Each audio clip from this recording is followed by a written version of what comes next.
মুদা জওয়ানেরা, এবছরের একটা নতুন ওয়াজ আপনাদের উপহার দিই। কোথাও করিনি বাবা, আজকে নতুন ওয়াজ আপনাদের শোনাচ্ছি, শুনবেন নাকি? একদম নতুন একটা ওয়াজ করে দিই। বাবু আব্দুল আলী, আল্লাহ পাকের ওলি বান্দা, আল্লাহ পাকের মাহবুব বান্দা হযরত সুলতান ইবনে আদাল পাহাড়ের উপরে বসবাস করতেন। এক তারিখে বিবিকে ডাকলেন, ও আমার বিবি সাহেবা এদিকে এসো। বিবিকে ডেকে বলল, বিবি রে তুমি আমাকে কতটা মোহাব্বত করো? বিবি বলল, স্বামী গো আমি আমার স্বামী সুলতান ইবনে আদলকে আমি আমার জীবন অপেক্ষা বেশি ভালোবাসি। আল্লাহর ওলি বান্দা বিবিকে বললেন, বিবি আমি তোমাকে ওসিয়ত করে যাই, এখন যদি আমার মউত হয়ে যায়, আমি যদি মারা যাই, আমার লাশটাকে দেরি করো না, এই রাতের অন্ধকারে আমার লাশটাকে দাফন করে দিও। বেশিক্ষণ রাখবে না।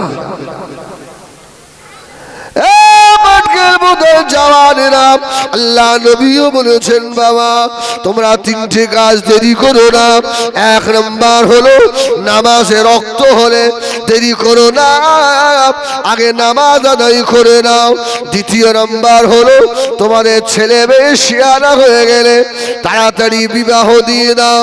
তৃতীয় নাম্বার হলো নবী আমার ফরমালেন, তোমাদের বাড়িতে মাইয়িত হয়ে গেলে দেরি করো না, তাড়াতাড়ি দাফন করে দাও। এই তিনটে কাজ আউয়াল ওয়াক্তে করো, তাড়াতাড়ি করো। বাদশাহ সুলতান ইবনে আদল বললেন, ওরে আমার বিবি রে আমি যদি এখন মারা যাই, আমার দুটো নাবালেগ ছোট ছোট বাচ্চা আছে, এই বাচ্চা দুটো জনমের মতো বাভারা হয়ে যাবে। তবে শুনে রেখে দাও, আমার বাচ্চাদের দিয়ে গ্রামে খবর পাঠাবে, আমার গ্রামের মা আমার গ্রামবাসী যেন আমার জানাজা না করে তাড়াতাড়ি দাফন করে দেয়। যদি আমার গ্রামবাসী না আসে, ও আমার বিবি এক কাজ করবে, ওই পাহাড়ের উপরে উঠে গিয়ে একবার ডাক দেবে, ইয়া রাব সুলতান ইবনে আদল। পাহাড়ের উপরে উঠে ডাকবে, আল্লাহর তরফ থেকে সাহায্য আসবে। জোরে বলুন সুবহানাল্লাহ।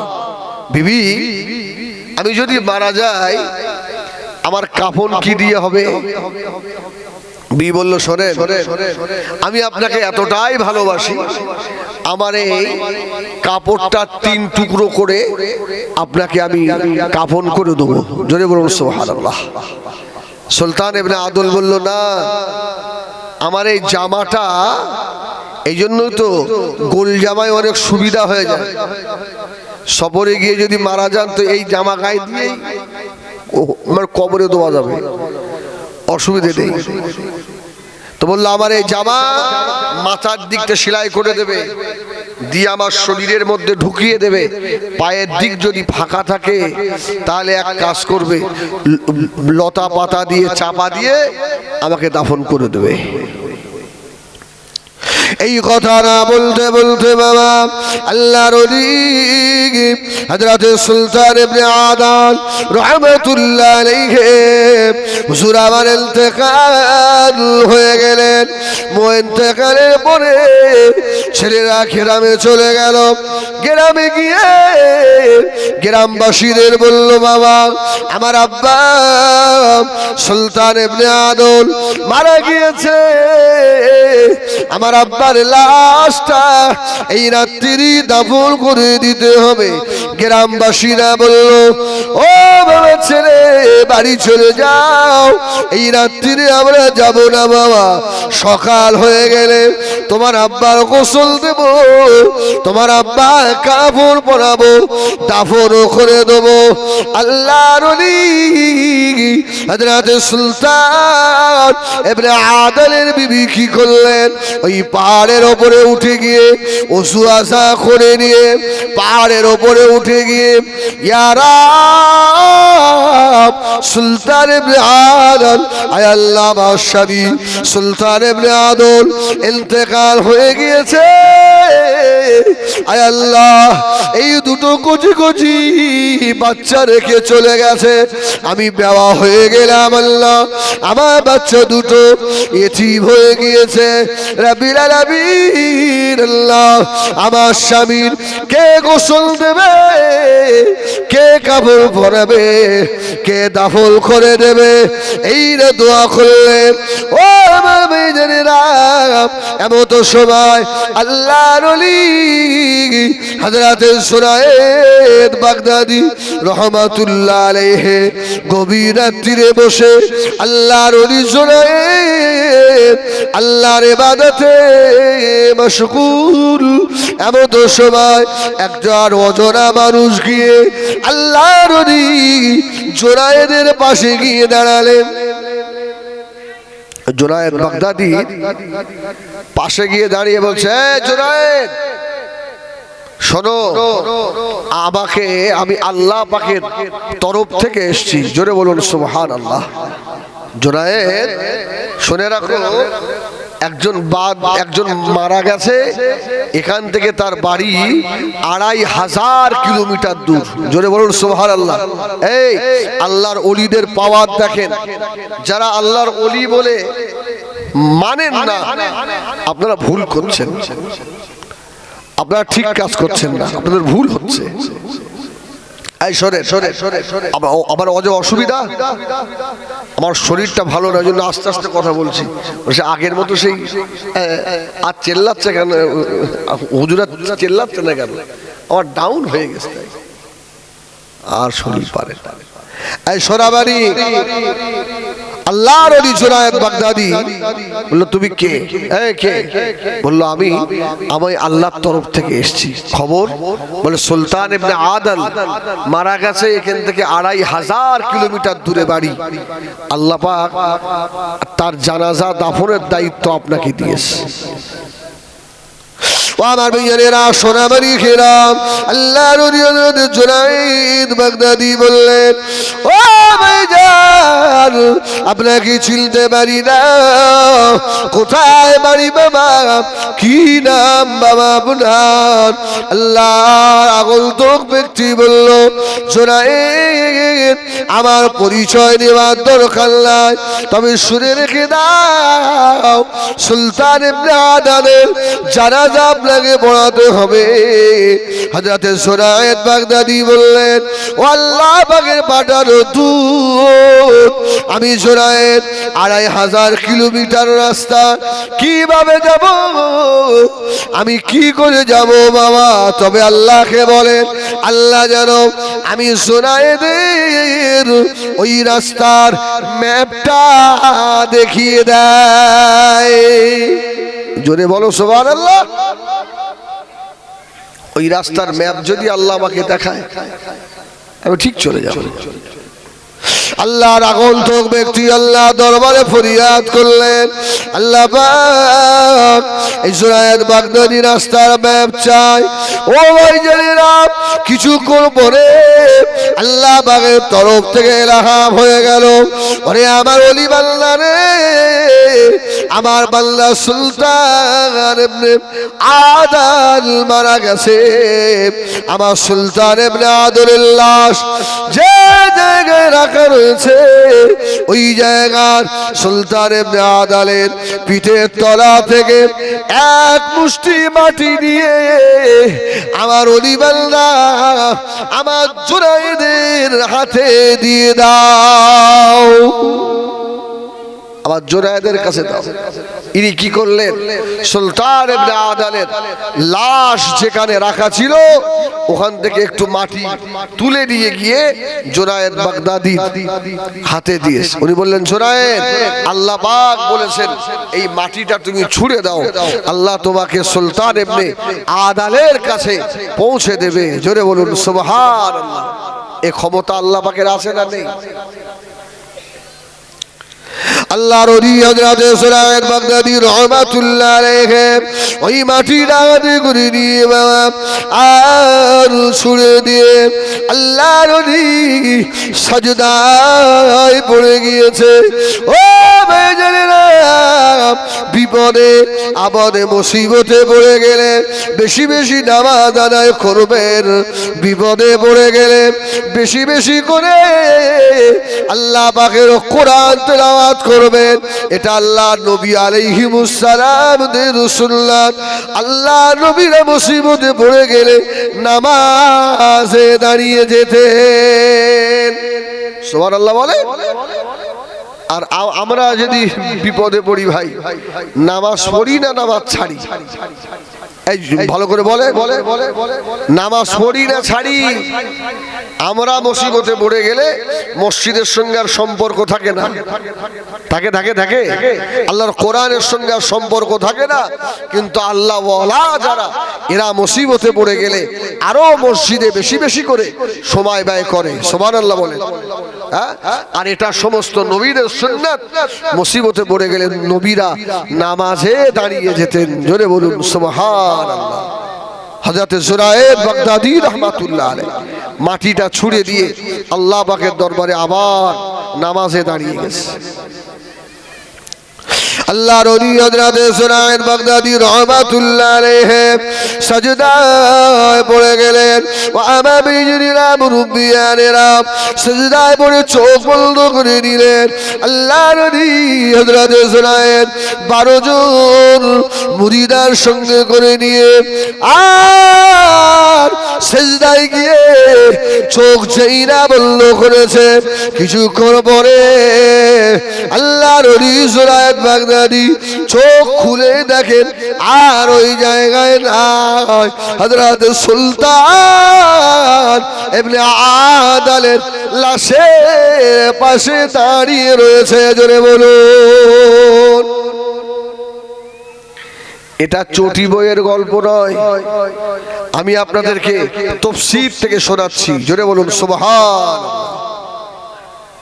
গিয়ে হাজী সুলতান ইবনে আদালের স্ত্রী পাশে দাঁড়িয়ে তো আল্লাহর ওলি জোরায়েদ বললেন, মা তুমি একটু সরে বসে আমার থেকে একটু দূরে যাও, কেননা মেয়ে ছেলে তো এই আমাদের ঈমান বেশি নষ্ট হয় মেয়েদের দ্বারায়। ঠিক কিনা ভুল বলে?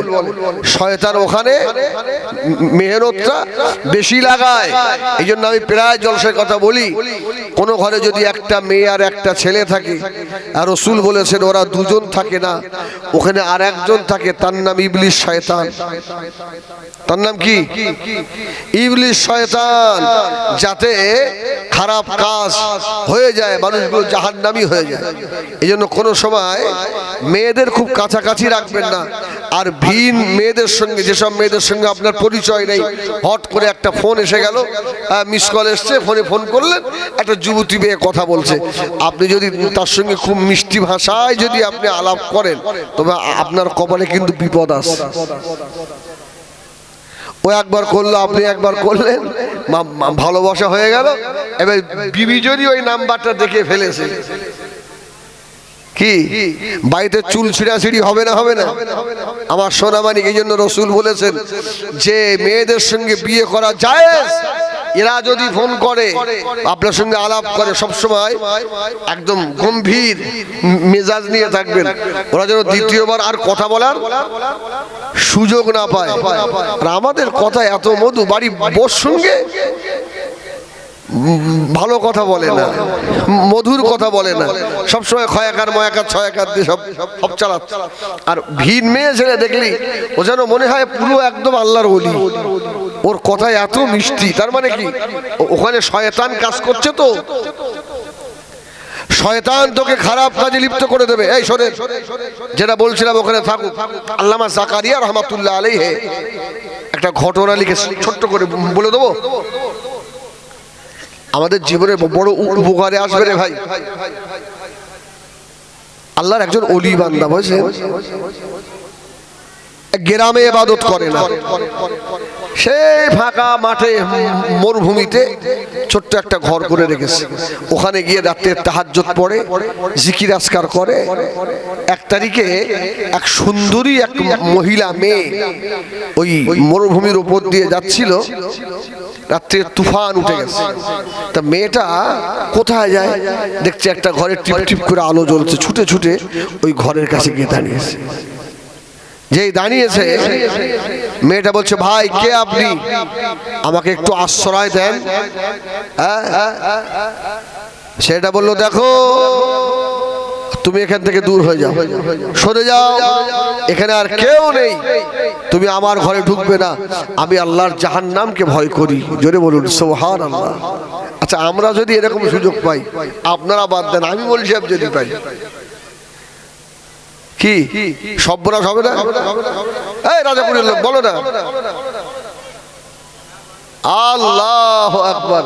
আমাদের ঈমান এতটাই দুর্বল।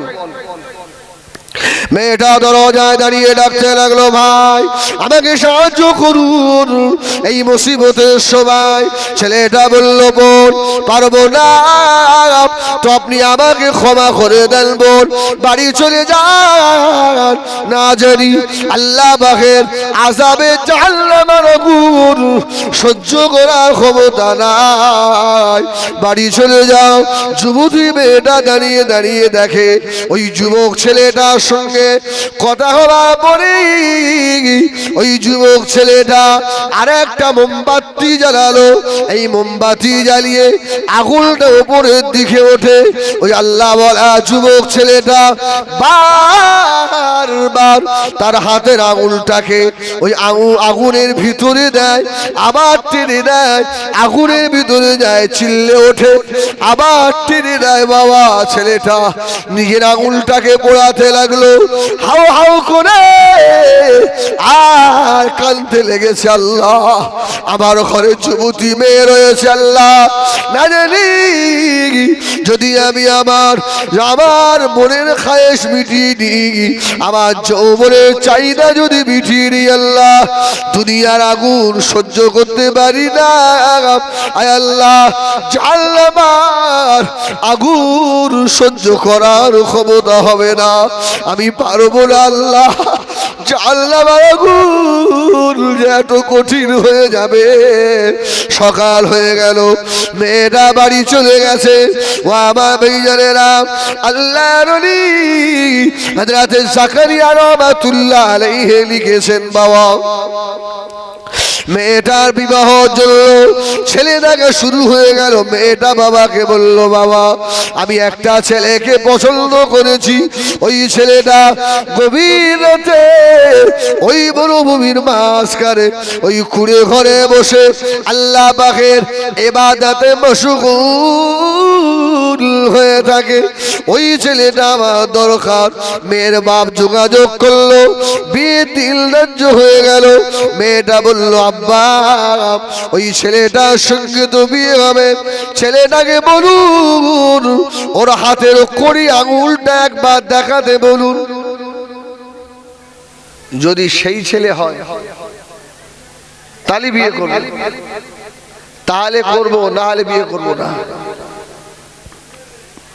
মেয়ের বাবা বলল, বাবা ছেলে তোমার আঙুলটা দেখাও। বাবা আঙুলটা দেখালো।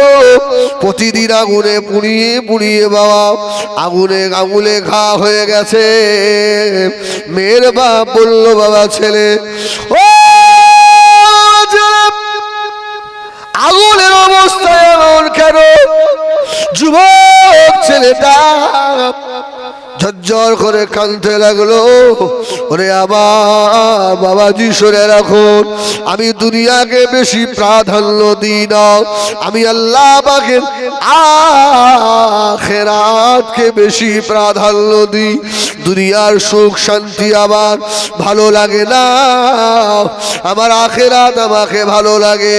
দুনিয়ার কষ্টটা আমার কষ্ট মনে মনে হয় না, জাহান্নামের কষ্ট সহ্য করা যাবে না। আমি জাহান্নামের কথা মনে করি। একটা যুবতী মেয়ে আমার ঘরে গেছিল গভীর রাত্রিরে, আমার নফস খারাপ হয়ে যাচ্ছিল। আমি জাহান্নামের আযাবের কথা মনে করে আমার আঙুলটাকে পুড়িয়ে দিয়েছিলাম। মেয়েটা বলল, বাবা এই ছেলেটাই সেই ছেলে। জোরে বলুন সুবহানাল্লাহ। ও মক্কার বুদা জওয়ানেরা, ও মুরব্বিয়ানেরা, ও বেনামাজিরা, এ মায়েরা বোনেরা বেটিরা, একদিন আল্লাহর আযাবের কথা কি মনে হয়? কবরের কথা কি মনে পড়ে? জাহান্নামের কথা কি মনে হয়? দুনিয়ায় সুখ শান্তিতে মেতে আছো বাবা, শুনে রাখো কবরের আযাব বড় কঠিন হবে, আযাবে জাহান্নাম বড় কঠিন হবে বাবা। হাতে না ধরে পায়ে ধরে বলে যায়, নামাজি হয়ে যাও, সুন্নতি হয়ে যাও, আল্লাহওয়ালা হয়ে যাও। ও মেয়েরা, আল্লাহর ওলি হযরত সুলতান ইবনে আদান রাহমাতুল্লাহ আলাইহির কাছে চলে গেল। আল্লাহর ওলি সুনায়েত বাগদাদি বললেন, ও মা সুলতান ইবনে আদানের বিবি, দূরে সরে যাও, আমার কাছে এসো না মা। আমি আল্লাহর আযাবে জাহান্নামকে বড় ভয় করি, আমার আল্লাহর আযাব বড় ভয় হয়। জাহান্নামের কথা মনে হলে আর দুনিয়া ভালো লাগে না। ও মক্কার বুদা জওয়ানেরা, এই কথা শুনে মনে আল্লাহর ওলি হযরত সুনায়েত বাগদাদিকে ওই সুলতান ইবনে আদানের বিবি জিজ্ঞাসা করলো, কে বাবা আপনি? কোথায় বাড়ি বাবা? কি নাম বাবা আপনার? আল্লাহর ওলি সুনায়েত বাগদাদি বললেন, ও মা শুনে রাখো, আমার নাম হলো সেই পীর পালোয়ান জুনায়েদ। জোরে বলুন সুবহানাল্লাহ। আপনার বাড়ি তো এখানে নয়, আরে আপনার বাড়ি তো অনেক দূরে, আপনি কি করে এলেন? ও মেয়েরা, ও মুরব্বিয়ানেরা, ও পাটকেল বুদা জওয়ানেরা, ওই সময় আল্লাহর ওলি বলেছিল, মা তোমার স্বামী সুলতান ইবনে আদানের জানাজা দাফন গোসলের জন্য আল্লাহ আমাকে পাঠিয়েছে। ও মা তোমার স্বামীর গা থেকে ওই ছেঁড়া কাপড় খুলে ফেলে দাও। আল্লাহর ওলি হযরত সুনায়েত বাগদাদি রাহমাতুল্লাহ আলাইহি নিজে গোসল দিলেন। আল্লাহর ওলি সুনায়েত নিজের মাথার পাগড়িটা খুলে নিজে বলল, মা আমার এই পাগড়ি দিয়ে তোমার স্বামীর কাফন করে দেবো। আল্লাহর ওলি হযরত সুনায়েত বাগদাদি রহমাতুল্লাহ আলাইহি যেই না মাথার পাগড়ি খুলে ফেললো, যত মুরিদান ছিল সব মাথার পাগড়ি খুলে ফেলেছে। আল্লাহর ওলি সুনায়েত বলল, বাবা আমার একটা পাগড়ি আর তোমাদের দুটো পাগড়ি দাও। আল্লাহর ওলি সুলতান ইবনে আদলকে এই কাপড় দিয়ে কাফন করে দেবো।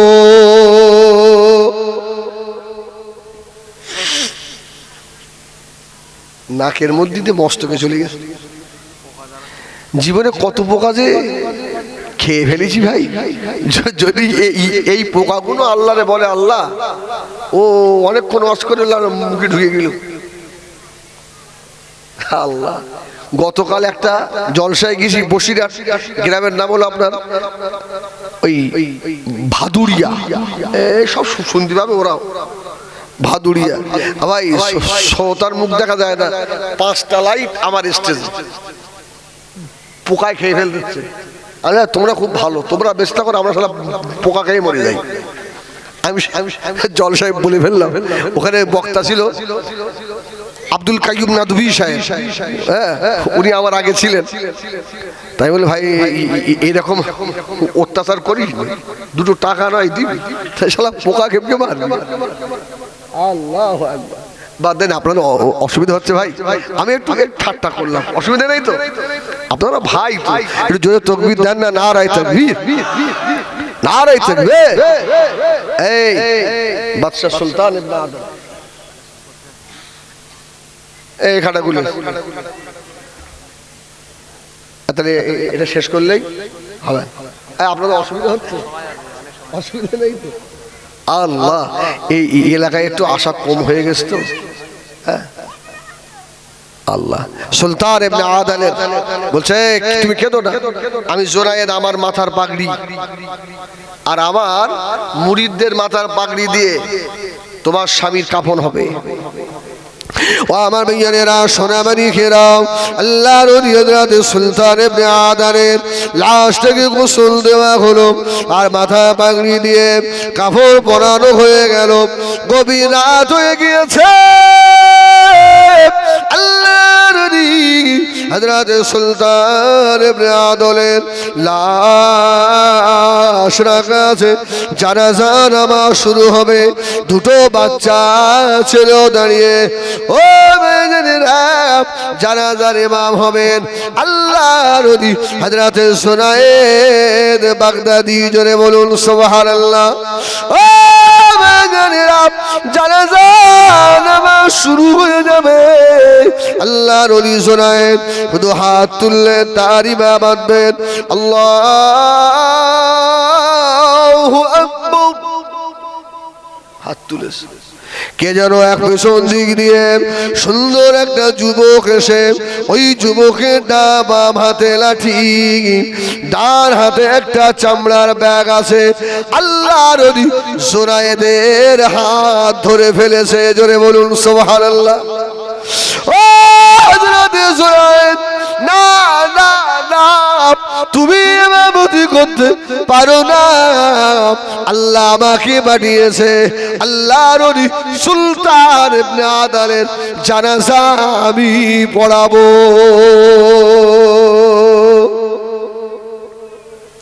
অসুবিধা?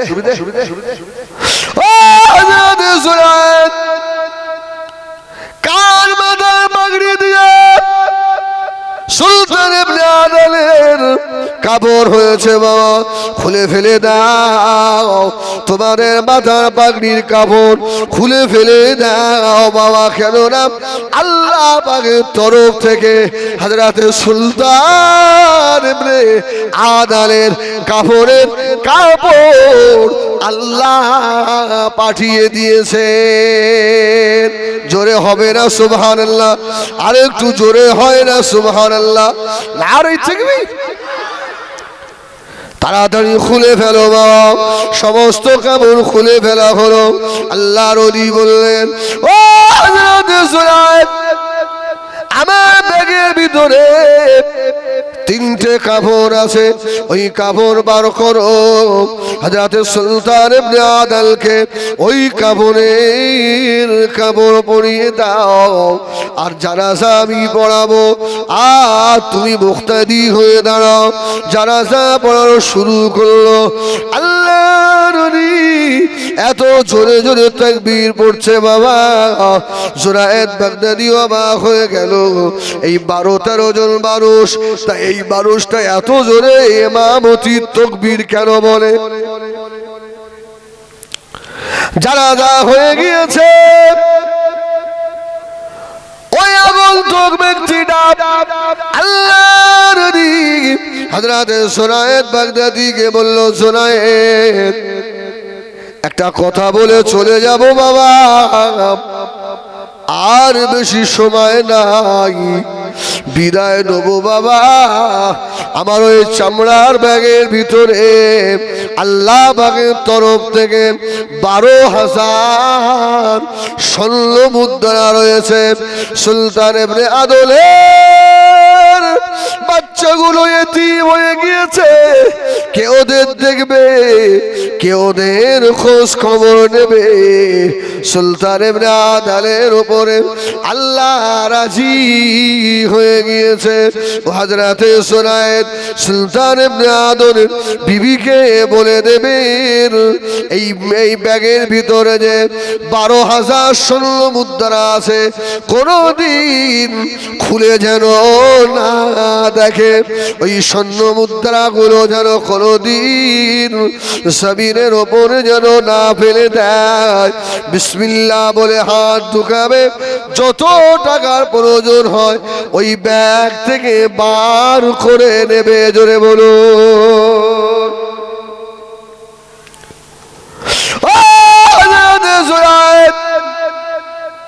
এই ব্যাগ পাঠিয়ে দেন। এই না বলে ওই আগন্তুক ব্যক্তিটা চলে যাবে বাবা। পিছন সেই না ঘুরিয়েছে আল্লাহর ওলি সুরায়েদ বাগদাদি গপ করে হাত ধরে ফেললো। কে আপনি? কি নাম বাবা? কোথায় বাড়ি বাবা আপনার? না বললে ছাড়বো না। কে আপনি বলুন? ওই সময় বলেছিল হযরতে সুরায়েদ তুমি আমাকে চেনো না জুনায়েদ রে? আমি অন্য কেউ নাই, আমি হলাম আল্লাহ পাকের বড় ফেরেশতা। ফেরেশতাও নয়, আমি আল্লাহ পাকের একজন মাহবুব বান্দা। আমি হলাম খাস খিজির আলাইহিস সালাম। হযরতে সুলতান ইবনে আদলের জানাজা নামাজ পড়ানোর জন্য আল্লাহ পাক আমি খিজির আলাইহিস সালামকে আল্লাহ নিজে পাঠিয়ে দিয়েছে। আমার ভাইজানেরা সোনা মানিকেরা, আল্লাহ নবী সাহাবীর হাতে সোনার আংটিটা দেখতে পেয়ে নবী আমার আস্তে আস্তে উঠে গেলেন। আল্লাহ নবীর নূরের বদল হয়ে গেল। আল্লাহ নবী আস্তে আস্তে উঠে গিয়ে সাহাবীর হাত থেকে সোনার আংটিটা খুলে নিলেন। এই সাহাবীরা কেমন রসুলকে মেনেছিল দেখেন। আংটিটা রসুলুল্লাহ খুলে দিয়ে এত রাগা রসুল রেগে গেছে, আংটিটা ছুঁড়ে একজনকে ওই যার আংটি তাকে মেরে দিয়েছে। সাহাবীরা অবাক হয়ে গেল, নবী আমার এত রেগে জানলাম আল্লাহ নবী কেন আংটিটা ছুঁড়ে মারলেন? আল্লাহ নবী সাহাবীরা জিজ্ঞাসা করলো, ইয়া রাসূলুল্লাহ, ইয়া হাবিবাল্লাহ, হুজুর আপনি তো এত রেগে জানলাম কেন আংটিটা ছুঁড়ে মারলেন? নবী আমার জবাব দিয়েছিলেন, ও আমার সাহাবীরা, আমি রাসূলুল্লাহ দেখতে পাই আমার সাহাবীর হাতে আগুনের টুকরা রয়েছে। কিসের টুকরা?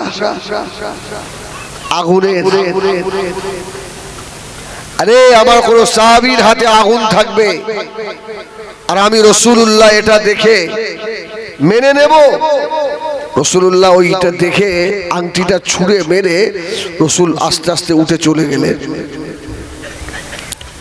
সাহাবীটা পাগলের মতো দাঁড়িয়ে আল্লাহর নবী আমার উপরে নারাজ হয়ে গেল। আল্লাহ নবী আমার উপরে অখুশি হয়ে গেছে এই না মনে করে সাহাবী চুপ করে দাঁড়িয়ে রইলেন।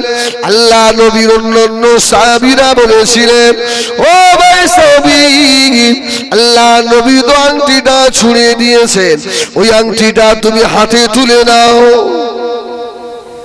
আরে পুরুষের জন্য সোনা ব্যবহার করা হারাম হলেও ওই সোনা ঘরে রেখে ওটা বিক্রি করে অন্য কাজ করা যাবে না? যাবে না?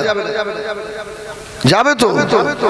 সাহাবীরা বলছে রাসূল যখন রেগে গিয়ে ছুঁড়ে সোনাটা ফেলে দিয়েছে, তুমি কুড়িয়ে নিয়ে বাড়ি রেখে দাও, হাতে দিতে হবে না, ওটা অন্য কাজে লাগবে। সাহাবীর আল্লাহ নবীকে এমন মেরেছিলেন, সাহাবীকে জবাব দিয়েছিলেন, আল্লাহ নবী সাহাবীরা আর আমাকে কথা বলবেন না।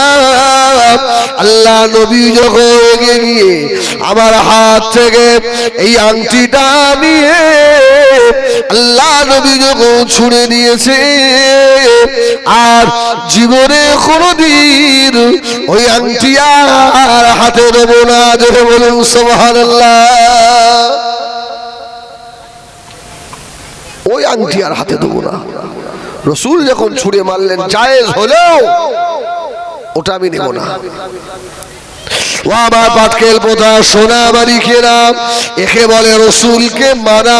আবু দাউদ শরীফের হাদিস, আল্লাহ নবীর খলিজাতের সাহাবী হযরতে আবু সাঈদ খুদরি রাদিয়াল্লাহু তাআলা আনহু থেকে riwayat করেন, নবী আমার মদিনা মসজিদে নববী শরীফে আল্লাহর নবী ইমামতি করছেন। আযান হয়ে গেল, তাড়াতাড়ি বলেন মদিনা মসজিদে নববী শরীফের মুয়াজ্জিন কটা? এই মুয়াজ্জিন কটা? একটা তো, হযরতে বেলাল। আরে আরো একটা মুয়াজ্জিন ছিল, জোরে বলুন সুবহানাল্লাহ। ওই মুয়াজ্জিনটার নাম জানেন? মুয়াজ্জিনটা অন্ধ, আব্দুল্লাহ ইবনে উম্মে মাকতুম। জোরে বলুন সুবহানাল্লাহ। কোন দিন হযরতে বেলাল তাহাজ্জুদের আযান দিতেন, হযরতে আব্দুল্লাহ ইবনে উম্মে মাকতুম কোন দিন ফজরের আযান দিতেন। আব্দুল্লাহ ইবনে উম্মে মাকতুম, হযরতে বেলাল কোন দিন তাহাজ্জুদের আযান। এই রকম পাল্টা পাল্টি করে আযান দেওয়া হতো। বাবা মদিনার মসজিদে নববীতে আযান হয়ে গেল, নবী আমার ইমাম আল্লাহ নবী ইমামতি জায়গায় দাঁড়ালেন।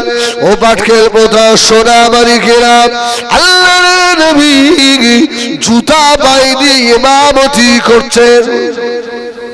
সুবহানাল্লাহ বলে। কাল সকালে আবার ফতোয়া উল্টো দেবে না তো? ইশারা কোন দেশের পাগলের তুলে রে না? জুতো পায়ে দিয়ে কেউ নামাজ পড়ে? জুতো পায়ে দিয়ে এক নয় 1 কোটি বার নামাজ জায়েজ। জোরে বলুন সুবহানাল্লাহ। সেটা কোন জুতো? রাসূলুল্লাহ যে জুতোটা পায়ে দিতেন সব নরম জুতো।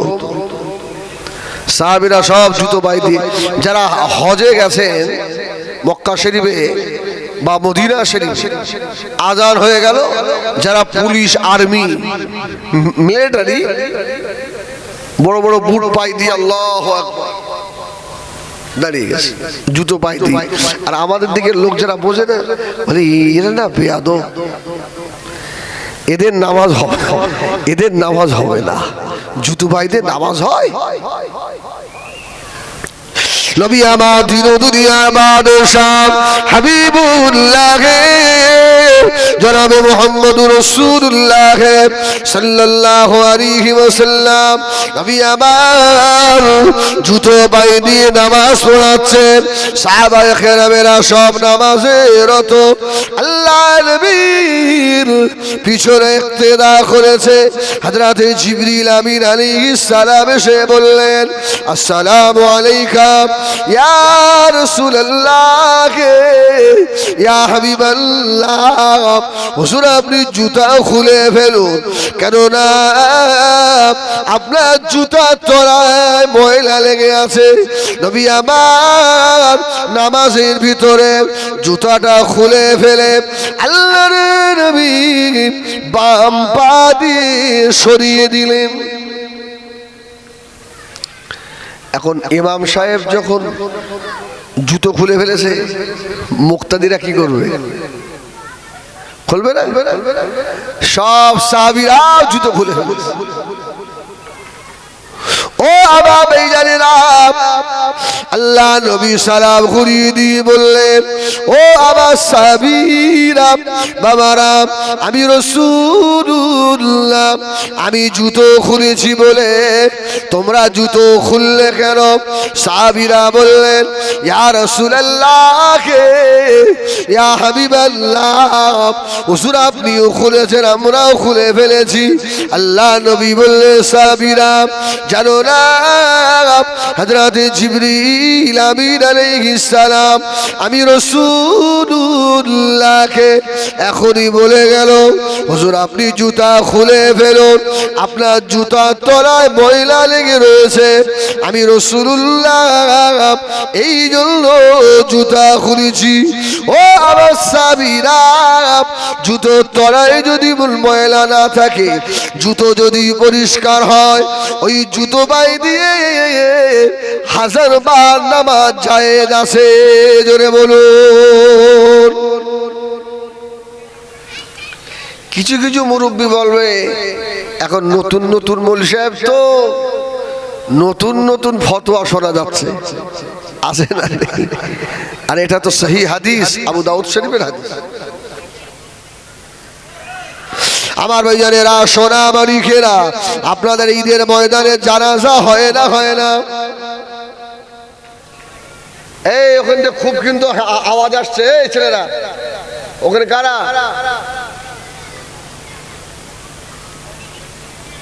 এই কচি তুই যা, তো হবে না, তুই যা, ওদের সত্যি বল ওখান থেকে। এই আমার দিকে দুরূদ শরীফ, আল্লাহুম্মা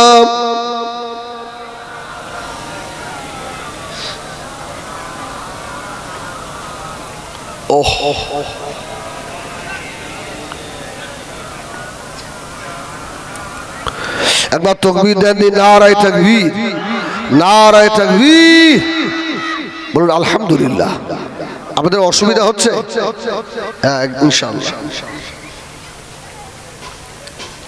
এই এখানে আপনার জানাজা নামাজ হয়তো ইমাম সাহেব কি বলে, যাদের গাঁঠির নিচে কাপড় আছে উঁচু করে নেন, কি বলে না, জুতোটা খুলে ফেলেন। এখন জুতো খুলে সাইডে রাখেন না জুতোর ওপরে দাঁড়ান? দেখবেন ইমাম সাহেবের কথা মতো জুতো খুলে ফেলেছে, কিন্তু জুতোর ওপরেই দাঁড়িয়ে আছে। ও মরবে না, ও মাটিতে পা দেবে না। এখন বলেন, জুতো থেকে পা খুলে ফেলে জুতোর উপরে দাঁড়িয়ে নামাজ পড়ছেন, এখন যদি ওই জুতোর তলায় নোংরা লেগে থাকে, জানাজা হবে? আরে সন্দেহে যদি হয় জুতোর তলায় ময়লা লেগে আছে, জুতো একেবারে সরিয়ে দিতে হবে, মাটিতে দাঁড়াতে হবে। সেই যখন জুতো খুললেন, আবার সেই জুতোর উপরে পা দিয়ে দাঁড়াবে? সাহাবায়ে কেরাম আল্লাহ নবীকে এমন মানতেন, ইয়া রাসূলুল্লাহ, ইয়া হাবিবাল্লাহ, হুজুর আপনি খুলেছেন, আমরাও খুলে ফেলেছি। ও আজকে ফিলিস্তিনের জমিনে কি হচ্ছে দেখেন। আমার শাহনওয়াজ ভাই, আমি লাইভে দেখছিলাম, আজকে কোথাও মনে হয় বক্তব্য দিচ্ছিল দুপুরে, সব জায়গায় মিছিল মিটিং হচ্ছে না, হচ্ছে না। আমরা দুর্বল। আমি এই কথা আজকে এখান থেকে বার্তা দিতে চাই, ফিলিস্তিনে যেতে পারবো না বাবা।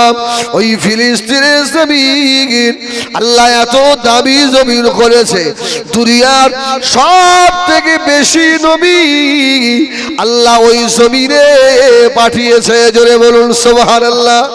যে জমিন আল্লাহ খলিল হযরত ইব্রাহিম আলাইহিস সালাম শুয়ে রয়েছে, যে জমিনের উপরে আল্লাহ নবী মুসা আলাইহিস সালাম শুয়ে আছে, আল্লাহ বড় বড় নবীরা শুয়ে রয়েছে বাবা।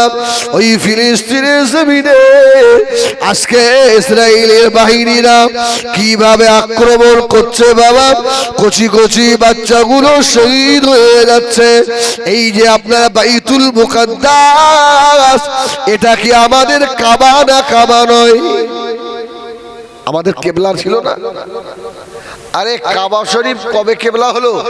রাসূলুল্লাহ যখন মক্কা থেকে মদিনায় এলেন, তারপরে রাসূলুল্লাহ মক্কায় থাকতো, যখন মেরাজ থেকে নামাজ আনে, রাসূলুল্লাহ নামাজ আনেনি, তার আগেও তো রাসূলুল্লাহ নামাজ পড়তেন। জোরে বলুন সুবহানাল্লাহ। কিন্তু রসুল কোন দিকে ফিরে পড়তেন? বাইতুল মাকদাসও বলা যায়, মুকাদ্দাসও বলা যায়, বাইতুল মাকদাসের দিকে ফিরে। ওই ঘরটা কে তৈরি করেছিল? আল্লাহর নবী হযরত সুলাইমান আলাইহিস সালাম। ও মামে জানেনা নবী আমার মক্কা থেকে মদিনা শরীফে চলে গেলেন। 16 অথবা 17 মাস নবী আমার বাইতুল মুকাদ্দাসের দিকে ফিরে আল্লাহ নবী নামাজ পড়তে লাগলেন। ইহুদিরা বলতে লাগলো, মুহাম্মদ আমাদেরকে অনুসরণ করে। আল্লাহ পাক কোরআনেও জানিয়ে দিলেন, ওয়ালাল তারদা আনকাল ইয়াহুদু ওয়ালান নাসারা। যারা যারা ইহুদি নাসারা, ইহুদিরা, আল্লাহ বললেন এরা তোমাদের কোনোদিন বন্ধু হবে না। এই ইহুদির আল্লাহ নবীকে আজ চিরাই করে ফেলেছে। এই ইহুদির আল্লাহ নবী এমন নবী ছিল, লোহার চিরুনি দিয়ে নবীর গায়ের গোশতগুলো ছিঁড়ে ফেলেছে। ওই সেই ইহুদি জাত বাবা আল্লাহ নবী মসজিদে আর কিবলাতাইনে দাঁড়িয়ে, কিবলাতাইন যে জায়গায় দুই কিবলার মসজিদ মদিনা শরীফে নবী আমার জোহরে নামাজ পড়ছিলেন। আল্লাহ নবীর পিছনে সাহাবে কেরামেরা ইক্তেদা করলেন। আল্লাহ নবীর মনে মনে হতে লাগলো, আল্লাহ যদি বাইতুল মুকাদ্দাস কিবলা না হয়ে আমি রাসূলুল্লাহ আমার জন্য, আমার উম্মতের জন্য যদি কাবাটা কিবলা হয়ে যেত। ও পটকেল বোদা সোনারা তাড়াতাড়ি বলুন, অন্তরের খবর কে রাখে? আল্লাহ তাআলা হাবিবের মনের ব্যাপার বুঝতে পারলেন। আল্লাহ পাক জানিয়ে দিলেন, হাবিব জিবরাইল চলে এলো। কদ নারা তাকাল্লুবা ওয়াজহিকা ফিস সামায়ে ফালানুআল্লিয়ান্নাকা কিবলাতান তারদাহা ফাওয়াল্লি ওয়াজহাকা শাতরাল মসজিদিল হারাম। জোরে বলুন সুবহানাল্লাহ। সঙ্গে সঙ্গে কোরআনের আয়াত নাযিল হয়ে গেল। হাবিব আমি দেখছি আপনি বারবার মুখটা আসমানের দিকে করছেন। জোরে বলুন সুবহানাল্লাহ। হাবিবের মনের খবর তো আল্লাহ জানে। আল্লাহ বললেন, হাবিব এখনই বাইতুল মুকাদ্দাসের দিক থেকে মুখটা ঘুরিয়ে আর কাবার দিকে করে নেন। আমি আল্লাহ কাবাকে কিবলা করে দিলাম। জোরে বলুন সুবহানাল্লাহ। আল্লাহ নবী 2 রাকাত নামাজ বাইতুল মুকাদ্দাসের দিকে ফিরে পড়লেন, 2 রাকাত কাবার দিকে ফিরে পড়লেন। সাহাবায়ে কেরামেরা আল্লাহ নবী ঘুরে গিয়েছেন, সাহাবীরাও ঘুরে গেলেন। নবী আবার সালাম ঘুরিয়ে বললেন, ও আমার সাহাবীরা আমি রাসূলুল্লাহ খুললাম, তোমরা খুললে কেন? সাহাবীরা জবাব দিয়েছিল, ইয়া রাসূল ইয়া হাবিবাল্লাহ আপনি ঘুরেছেন বলে আমরাও ঘুরে গেছি। জোরে বলুন সুবহানাল্লাহ। একে বলে নবীকে মানা। নবী বলেছে ডাইনে যেতে, আমরা সব বাঁয়ে যাচ্ছি, ঠিক কিনা ভুল বলে? ও সোনাবাড়ি কিরাম, যে যে দল করেন, যে যেদিকেই থাকুন না কেন, কেউ ফুরফুরা করে, কেউ তাবলীগ জামাত করে, কেউ অন্যান্য জামাত করে, কে মনে রেখে দাও নাজাত মিলবে না যতক্ষণ না মুস্তাফার গোলাম না হতে পারছো। জোরে বলুন সুবহানাল্লাহ। আল্লাহ নবীর কলিজা আছে সাহাবী হযরত আনাস আনাস রাদিয়াল্লাহু তাআলা আনহু, যে আনাস আল্লাহ নবীর খাদেম ছিলেন, আল্লাহ নবী সাহাবীদেরকে হযরতে আনাস দাওয়াত করলেন। ও আমার ভাইজানেরা, তখনও মদ হারাম ছিল না বাবা, হালাল ছিল। হযরতে আনাস সাহাবীদেরকে দাওয়াত করে খাজুরের রস দিয়ে আর ফুল দিয়ে একটা নেশা জাতীয় খাবার বানালেন। অসুবিধা হচ্ছে আপনাদের? আরে আমি চেষ্টা করছি নিত্য নতুন কিছু দেওয়া যায় কি। সুবহানাল্লাহ বলে। তারা তো বলে সেই গতবারে যে ওয়াজ করেছি এবারেও সে ওয়াজ করে যাই, তো সব মুখস্থ হয়ে কেউ খাওয়া পালাবে। আল্লাহু আকবার। আনাস খাজুরের রস আর ফুল দিয়ে একটা নেশা জাতীয় খাবার তৈরি করে সাহাবীদের দাওয়াত খাবে। আল্লাহ নবী সাহাবীরা এসে হাজির হয়ে গেল। হযরতে আনাস ঘরের দরজা বন্ধ করে দিয়ে গ্লাসে গ্লাসে ঢেলে ফেললো। সাহাবায়ে কেরামেরা শুধু খাবার মুখে দেবে, কে যেন এসে হযরতে আনাসের ঘরের দরজায় ঠোকা দিতে লাগলো। ও ভাই আনাস, দরজা খুলে দাও ভাই, খাবার মুখে দিউনি ভাই, দরজা খুলে দাও। হযরতে আনাস বলেন, দরজা খুলে দেওয়া হলো। হযরতে তালহা দরজার কাছে দাঁড়িয়ে বললেন, ও আনাস, আল্লাহ নবী বলে দিয়েছেন মদ এখনই খাওয়া হারাম হয়ে গিয়েছে, এই নেশা দ্রব্য জিনিস খাওয়া যাবে না। আল্লাহ নবী সাহাবীরা আর দাওয়াত খেতে এলেন, খাবার মুখের গোড়ায় নিয়ে গেলেন। ওই খাবারের জ্বালা ধরে আল্লাহ নবী সাহাবীরা সব উল্টে দিলেন। খাবো না, খিদে মরে যাব সেও ভালো। আল্লাহর নবী যখন নিষেধ করেছেন ওই খাবারটা খাওয়া যাবে না। জোরে বলুন সুবহানাল্লাহ। এই জন্যই তাদের ওপরে আল্লাহ রাদিয়াল্লাহু আনহুম, ওদের ওপরে আল্লাহ খুশি হয়েছিল। জোরে বলুন সুবহানাল্লাহ। এত বালা মুসিবত, এত দোয়া করি, আমাদের দোয়া কবুল হয় না, তার একটাই কারণ আল্লাহ আল্লাহ রসুল যেটা বলেছেন তার উল্টোটা আমরা করছি।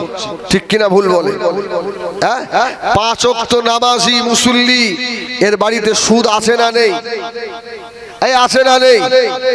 বাকায়দা তাহাজ্জুদ পড়ে, এর বাড়ির মেয়ে ছেলেগুলো বেহায়ার মতো রাস্তায় বার হয় না? হয় না? কি হবে তোমার তাহাজ্জুদ? কি হবে তোমার এত তাসবিহ তেলাওয়াত? ময়দানে হাশরে দেখা যাবে এক শ্রেণীর মানুষের আমলের পাহাড় হবে, কিন্তু ওই আমলের গাঠুরি মাথায় করে নিয়ে মানুষটা জাহান্নামের দিকে যাবে, জাহান্নামে চলে যাবে। বিরাট আমল, কিন্তু মানুষটা জাহান্নামী হয়ে যাবে। আমার ভাইজানেরা, সোনা মানিকেরা, নবী আমার দিন দুনিয়ার বাদশাহ হাবিবুল্লাহ জনাবে মুহাম্মদুর রাসূলুল্লাহ সাল্লাল্লাহু আলাইহি ওয়াসাল্লাম নবী আমার সাহাবীদের নিয়ে আজ যুদ্ধের ময়দানে চলে গেলেন। খন্দকের ময়দানে আল্লাহ নবী সাহাবীদের নিয়ে জিহাদের ময়দানে গিয়ে হাজির হলেন। সাহাবায়ে কেরামের 1 সপ্তাহ খাওয়া হয় না, 4 দিন সাহাবীদের খাওয়া নাই। ও আল্লাহ নবী সাহাবায়ে কেরামেরা জঙ্গলি একটা গাধা ধরে ফেললো। জঙ্গলি গাধা ধরে ফেলে ওই জঙ্গলি গাধাকে জবাই করে ফেলেছে। এই গাধার গোশত খাওয়া চলবে? এই খাওয়া যাবে গাধার গোশত? আল্লাহু আকবার। তখনও হারাম হয়নি।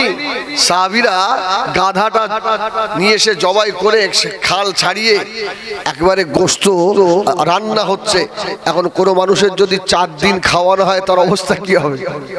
আরে আমরা সকাল থেকে সন্ধ্যা পর্যন্ত আমরা রোজায় থাকি, ইফতারের পরেই ভাত চাই। এই ঠিক না ভুল বলেন? যদি বিবির আধ ঘন্টা দিতে দেরি হয়, মা তো মার সেই মা আছে না নাই? এমন রাক্ষস ওই ইফতার খেয়েছে, একটু সবুর কর, সবর কর, এর সময় নেই, তাড়াতাড়ি। সাহাবীরা 3 দিন 4 দিন না খাওয়া, একেবারে গাধার গোশত হাদিসে এসেছে টকবক টকবক করে ফুটছে, একদম আপনার কষা কষা। কি ভালো লাগে না? আচ্ছা, কুরবানির ঈদের দিন গোশ রান্না কমপ্লিট হয়নি, ফুটছে, আরে আমার 2 পিস দাও দি, আর সহ্য করা যাচ্ছে না। হ্যাঁ, আল্লাহু আকবার। তো সাহাবীরা 3 দিন 4 দিন না খাওয়া, গাধার গোশত রান্না হচ্ছে, ফুটছে। কোন কোন সাহাবী বাবা, হাদিস শরীফে এসেছে বাবা, কোন সাহাবী বাসন নিয়ে দাঁড়িয়ে গেল, কোন সাহাবী বাটি নিয়ে দাঁড়িয়ে গিয়েছে, আমাকে 1 পিস দাও বাবা, আমাকে একটু ঝোল দাও বাবা। আল্লাহর নবী সাহাবীরা আর খাবে বলে দাঁড়িয়ে রয়েছেন। এমন তো সময় নবী আবার সাহাবীকে বললেন, ও আমার সাহাবী রে, আমার ওই সাহাবীগুলোকে বলে দাও, আল্লাহ পাক জঙ্গলি গাধার গোশতকে আল্লাহ পাক হারাম করে দিয়েছেন। সাহাবা যার হাতে বাসন ছিল হাত থেকে পড়ে গেছে, যার হাতে বাটি ছিল হাত থেকে পড়ে গেছে। আল্লাহ নবী সাহাবীরা 4-5 দিন না খাওয়া ওই গাধার গোশতর হাঁড়িটা ধরে উল্টে দিয়েছে। খাবো না, না খেয়ে মরে যাব বাবা, আল্লাহ পাকে আযাবে জাহান্নাম সহ্য করতে পারবো না, কবরের আযাব সহ্য করতে পারবো না, না খেয়ে মরে যাব, হারাম মুখে দেবো না। সপ্তাহে প্রত্যেক সপ্তাহে ফুরফুরায় যায়, প্রত্যেক সপ্তাহে তাবলীগ জামাতে যায়, আরো কত জামাতে যায় বাবা। হুজুরের বাড়িতে সুদের টেবিল বসে, ও হুজুর তোর কোনো পীর বাঁচাতে পারবে না, তোকে কোনো আমির সাহেব বাঁচাতে পারবে না রে। এই ঠিক বললাম না ভুল বললাম? এই ঠিক না ভুল? কষ্ট হচ্ছে আর হয়তো তোর দাউদ দিবি আগেবারে আমার দিস। আল্লাহ তোদের আব্বা মায়ের দোয়ায় দাওয়াত তো কম দেয়নি। এই আব্দুল আলিম বল না, ইনশাআল্লাহ। শোনেন, রসুলকে মানলে মানার মতন মানতে হবে, শুধু এই টুপিতেই মানলে হবে না। হাফ শার্ট জামা গায়ে দিয়ে টুপি মাথায় দিয়ে হনুমানের মতো পাই পাই করে দৌড়চ্ছে, তা তোর পাঞ্জাবিটা গায়ে দিতে কি হচ্ছে? গায়ে দে, বুঝলেন? একটা তো আছে, ও মনে করে টুপির মধ্যে সব সুন্নত, এই টুপির ভিতরেই। কি ঠিক কিনা ভুল? শুধু জামার ভিতরেই শরীয়ত, সবটা নয়। আপনাকে মানতে গেলে উদখুলু ফিস সিলমি কাফা ওয়ালা তাত্তাবিউ খুতুওয়াতিশ শায়তান, আপনাকে কমপ্লিট আসতে হবে। আপনি কিছুটা শয়তানকে অনুসরণ করবেন আর কিছুটা আল্লাহকে, হবে না।